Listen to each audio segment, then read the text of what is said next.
All right, a tough loss last week, but you guys, got a great team coming in, so a chance to bounce back. What do you got to do this week to beat Presbyterian? Just gotta make sure we have a good week of practice. I mean, yesterday was great, probably our best Tuesday practice of the year so far, and just make sure the scouts are high energy because they come in with a lot of energy each week, like we see it on film. And the scouts got high energy, then we'll be ready on Saturday.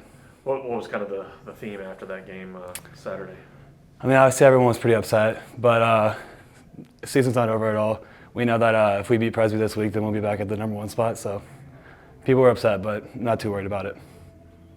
What was the loss? Obviously, the most frustrating, but what were some of the takeaways in Saturday's game where you felt like you could have done something a little different?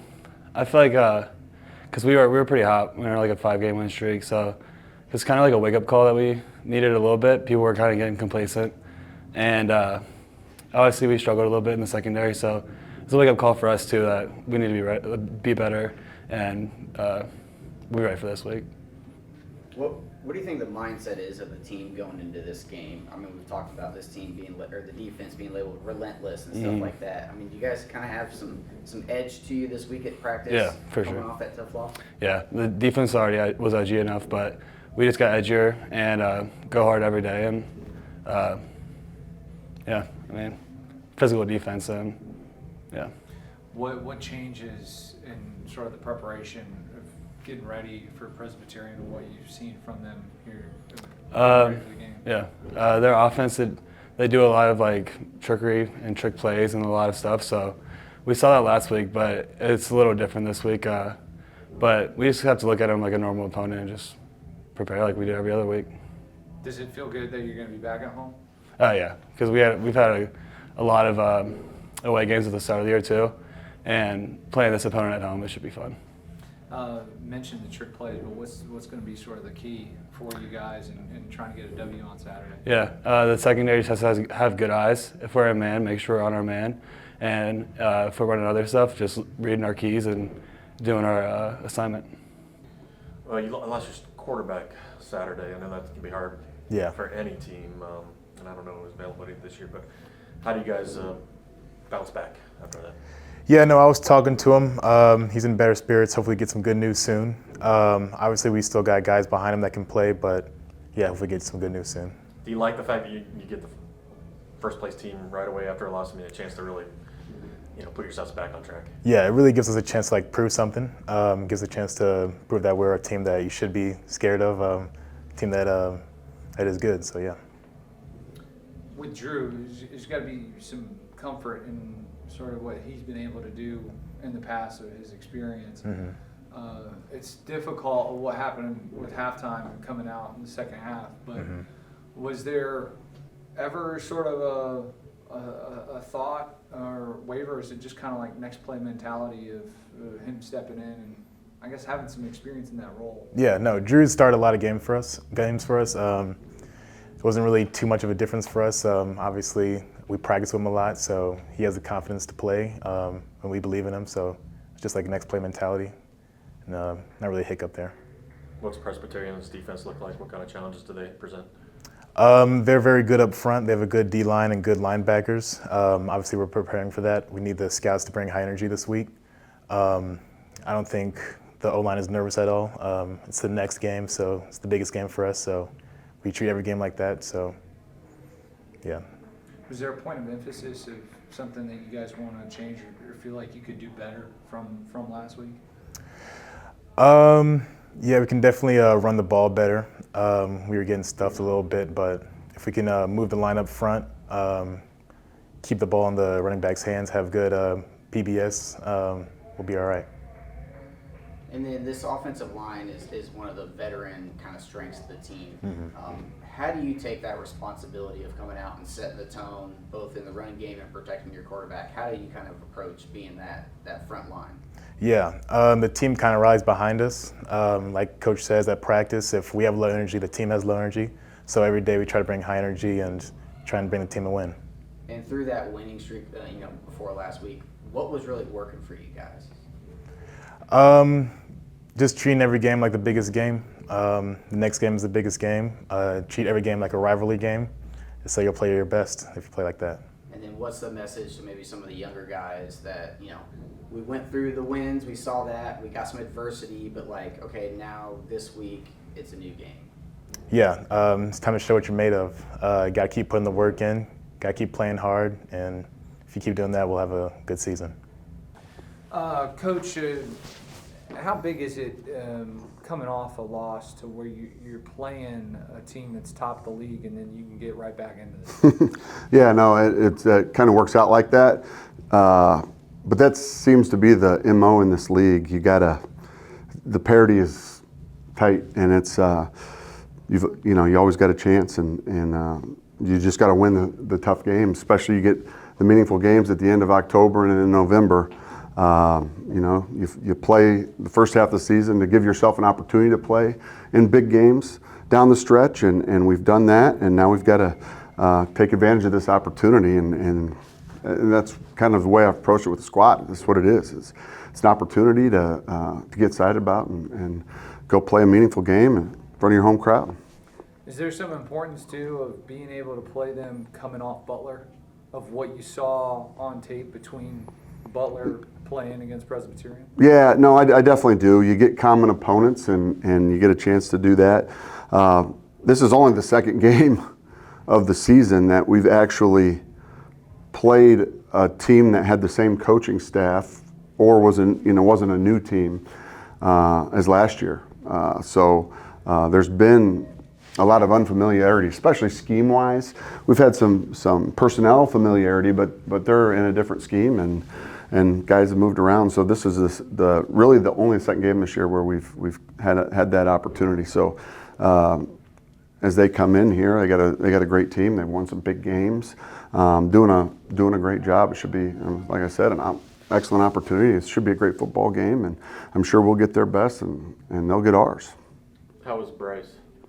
Bryce is good. I just was up with him right there. He's doing good and hanging in and moving it forward. Is he available, or is we're still sorting that out right now. So hope to have an answer here sooner than later. But hope to have him. Yeah. If not, just talk about the fact that your backup Drew has so many starts under his belt. And yeah. A lot of positions, and you go through injuries, next man up. But just talk about what he brings to that quarterback position. Yeah. Well, it was Saturday. Bryce gets dinged, and you knew this going into the season. It's a situation where you got a guy that's got 15 starts under his belt, and he's played in 3 games this year now, significant reps, and it's a big deal. And you see that in the NFL all the time. They always seem to keep a backup like Flacco around just in case. They can get in there with limited reps and go.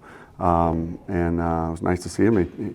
Get a touchdown pass in the second half there last week, and the play clock was running down. We didn't actually have the right formation in. We didn't have him protected on the backside, and he stepped aside and stuck it in there to Donnie. And that was a mature play that you wouldn't get out of a less experienced guy. So it's a good. It was a healthy competition in the spring and then in camp, and Drew handled it like a pro. That's what I always say, and he prepares like he's a starter, and in case you never know, and was able to step in there and do a nice job for us last week. Can you just talk about the message that the veterans are kind of to give into the younger players, and kind of leaning on that offensive line to kind of set the tone for you guys in practice and in games?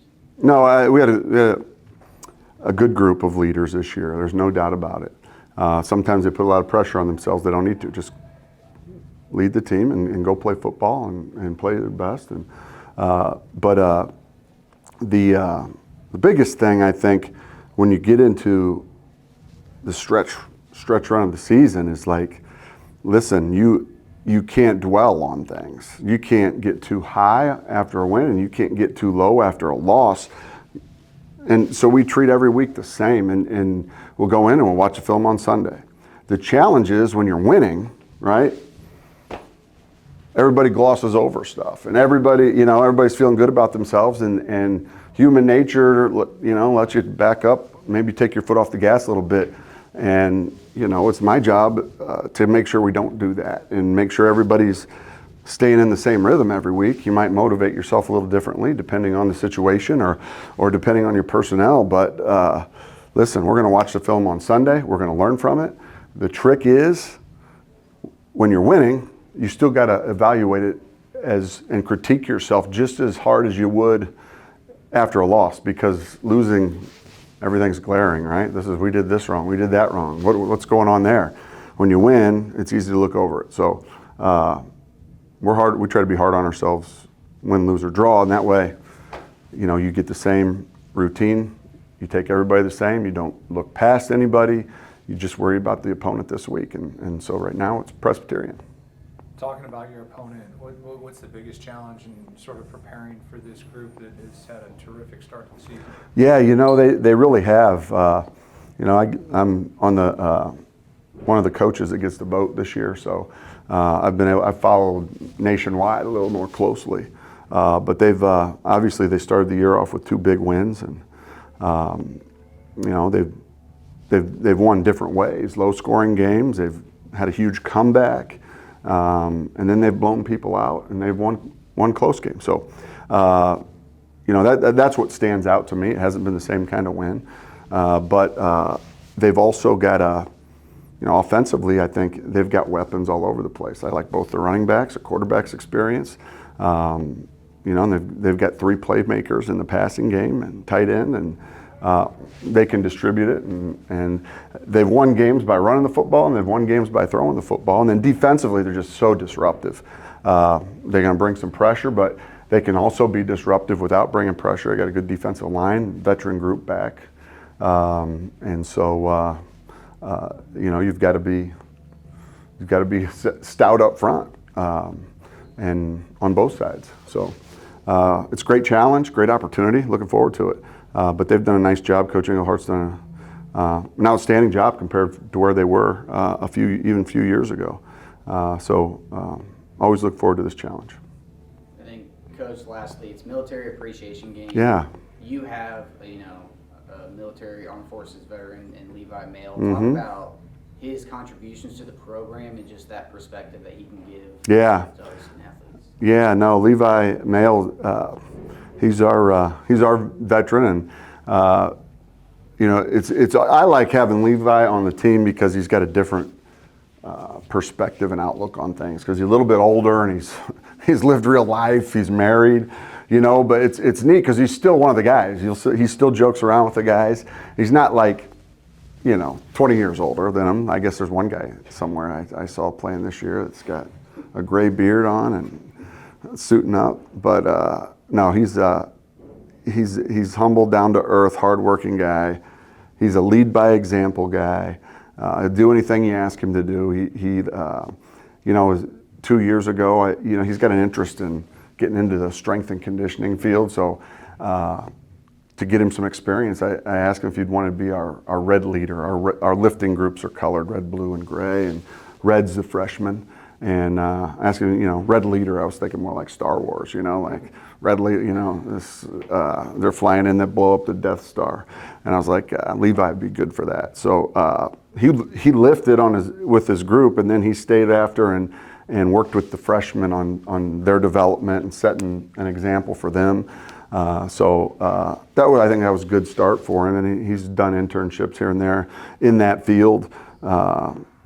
And he's also just a do whatever he asks guy. Like, there's core values that we talk about with our football team, like growth, and this is a guy that, he's just, what is the movie? Is it Hoosiers or whatever? Or no, Rudy, they're 5 foot nothing, 100 nothing, and I'm like, I play receiver, run some routes on the scout team. And then we were thin at running back, and I moved him to running back, and, he ran the ball on the scout team, and here we are in his last year. He just was consistent, and he was physical, and he's got good vision, and he's shifty, and he worked his way up the depth chart. And next thing you know, he's your 3rd running back because you can count on him. he's dependable, and he's going to be in the right spot, and he's going to line up right, and he's going to run the right route, and keep his eyes right. So I think he's one of those guys on the team that you look at, and as a young player, you say, that's how you do things, and good things will happen for you. You know, I'm sure there was days where, you know, he thought that, you know, about, you know, am I ever going to get an opportunity to even step foot on the field? I'm sure he somehow finds a way to motivate himself and dust himself off and keep cranking. So he's still 5 foot nothing, but he's still 100 nothing. But he's accountable and dependable. That's for sure.